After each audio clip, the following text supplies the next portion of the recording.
I mean, where do you start? It was such a difference of really the first three quarters and the last quarter, or maybe 2.5 quarters and a quarter and a half. That, I mean, there was a time at halftime where I was thinking to myself, man, should Matt LaFleur give up play calling? Like, and the way it turned out, it was a totally different feeling afterwards. So many different stats that can describe this one. So many different plays that went a certain way that changed the game. But like, here's this: the Packers were down 16-7 at halftime, right?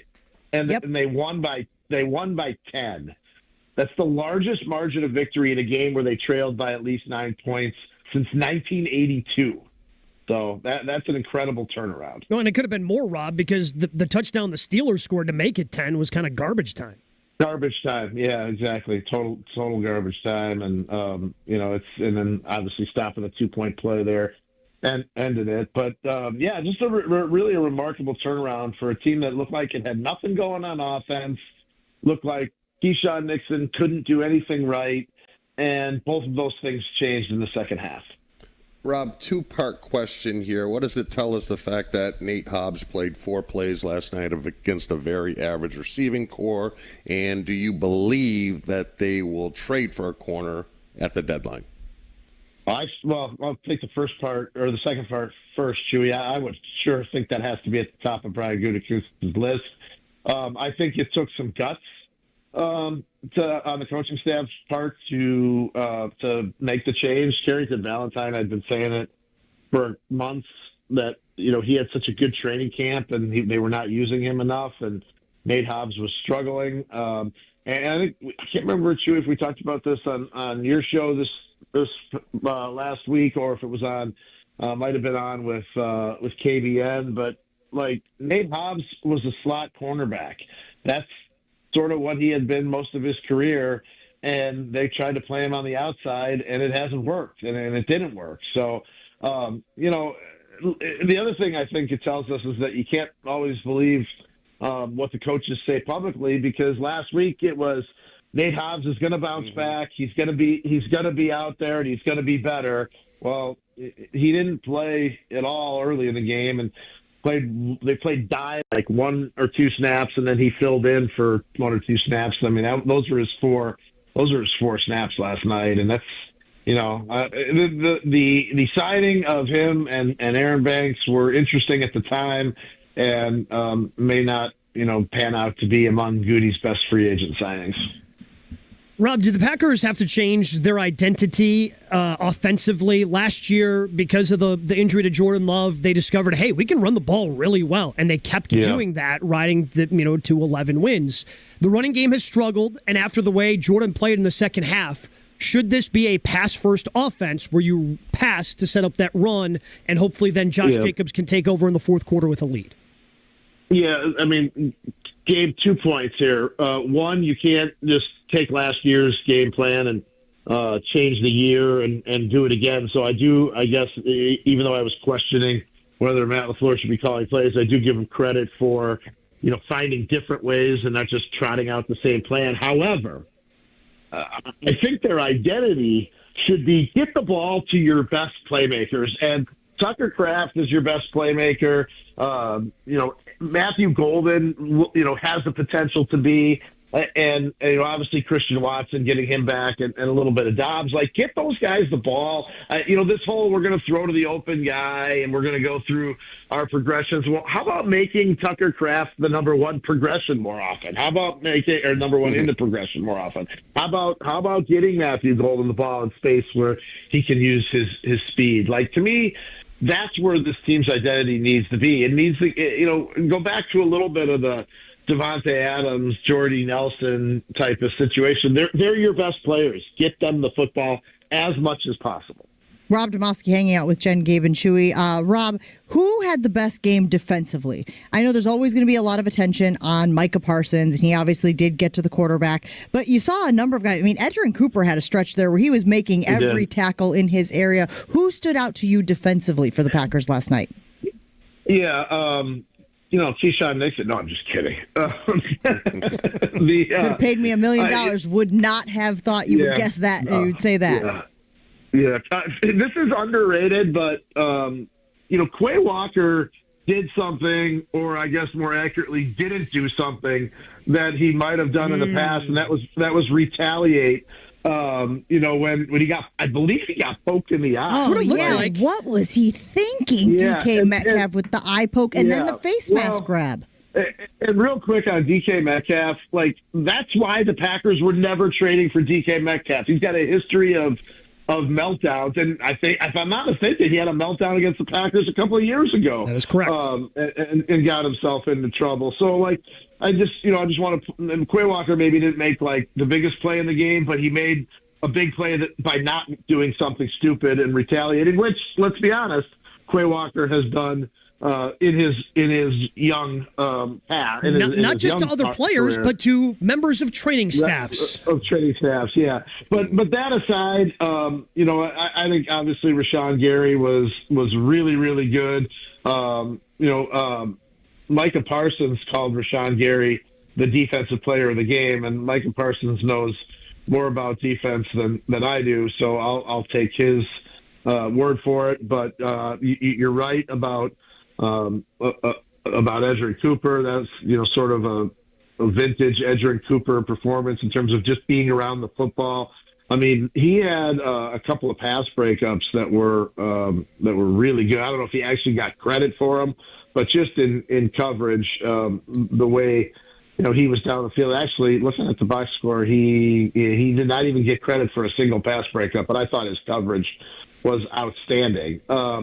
So a really good defensive performance, especially when you consider in the first half, the Packers offense was doing nothing, and at least the Packers defense was holding the Steelers to field goals on those 3 of those possessions. Pittsburgh outscored them 4 times to 1 time in the first half. And if those are touchdowns, it could have been disastrous. Rob, would you be surprised before the deadline if they moved Wicks or Dobbs? Because when Reed comes back, they have too many receivers. Yeah, I don't think they moved Dobbs, Chewy. I really don't. I mean, he's just too big a part of the offense in terms of where Jordan seems to like to go with the football. What did he have last night? 6 targets, I believe. 6 targets. I had him for 2 drops. Our ESPN stats people had him with 0 drops. I think they're way, way, way too nice. I thought he should have had the back shoulder one on the sideline. Maybe the ball wasn't thrown exactly perfect, and then I thought the first third down was also a drop, although we did not. I do think Wicks could be moved, but here's the thing: Wicks has to be healthy, right, to be moved, and we're getting to that time where if you're not healthy, no one's going to trade for you. And he didn't play, obviously, with the calf injury. I believe it was calf. Maybe it wasn't calf. It was calf in training camp. I can't remember what it was now.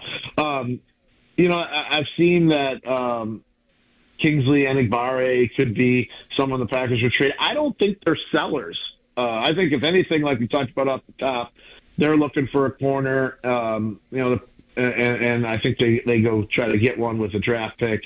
But that's the way I would see it, Chewy. They need to add to this team, not take away. Because, look, I know you're right. They do right now have too many receivers if those guys are healthy. But you know as well as anybody that you get 2 or 3 injuries, and sometimes they come in bunches at the same position. Then you don't want to be giving away guys like that. I guess I just look at it like this, though, in terms of that receiver room, Rob, because we know Goody loves the draft picks. They already do not have a first-round pick because of the Micah Parsons trade. Yep. Would he want to replenish whatever mid-round pick he would be giving up to get a corner in order to kind of keep some of those picks? Because, again, Goody's got to keep that long-term plan out, and you're going to have to start backfilling that wide receiver position because a lot of those decisions on those guys have to be made this year and next year. Yeah, no, I don't disagree with you on that, but you're also thinking, Romeo Dobbs is going to probably get you a nice compensatory pick. I don't know that. I'm with you in terms of Dobbs, like especially if you factor in, Rob, the fact that Goody went to LaFleur before he pulled the trigger on the Parsons trade, going, "Hey, I want to make sure everybody's on the same page here." The way that LaFleur puts Dobbs in, like it's an over my dead body type of situation. The way that Dobbs plays with Matt LaFleur. Yeah. So I'm looking at more of a Wicks situation. But Rob, they're going to have to pay Tucker Kraft before the start of next season, kind of like they paid Tom. And if he's going to get 20-something million, you can't have 20-something million receivers. They got to be like low teens. So don't you think there's a chance they bring Dobbs back at like a Christian Watson number? If that's the number, maybe, but I'm sure Dobbs probably thinks he can get more, and maybe he can. Like, that's the whole thing. He's an interesting one because, like we talked about a couple of weeks ago, he's not a number one receiver. And what do number two receivers make? Well, it's getting more expensive. Like, the prices is climbing for those guys. So that'll be an interesting one. My suspicion is that he's not back, but they get a nice fourth round compensatory pick for him. But with Wicks, what has Wicks done to prompt anybody to give up much more than like a 6 or a 7? Everybody thinks, you can get a 4. Well, that teams give up a lot less, especially at the trade deadline. Those picks are not usually very high. Rob, what's the biggest area of growth you've seen from Jordan Love?